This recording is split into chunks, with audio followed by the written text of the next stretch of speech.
Hi, my beautiful people. In this video, I'm going to show you, for instance, you have a case where you want to count the text data in Excel. For instance, I have the task here, for instance, deviation, road build preparation, subgrade G7, G15, structures.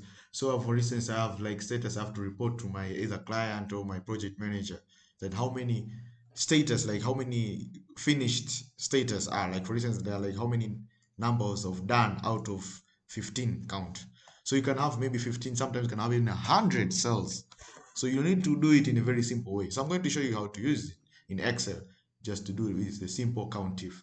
So I want to know how many numbers are done and how many not done. So I'll just drag a formula, count if, that means the range, it is this one here. I'll select my range.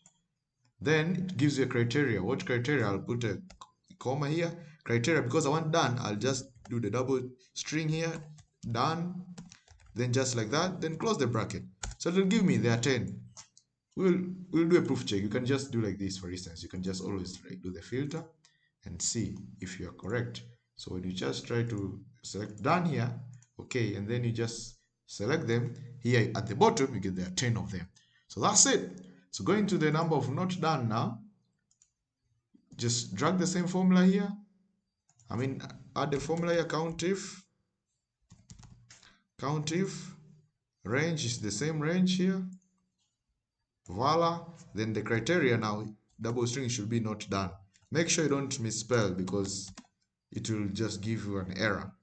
So then close the bracket, then enter. So that means you have 15, and you can cross check here. That means you have 15 values. 10 done, not done are 5. So that's it. So this is the way of using COUNTIF for text data in Microsoft Excel. Make sure you subscribe for more beautiful videos like this.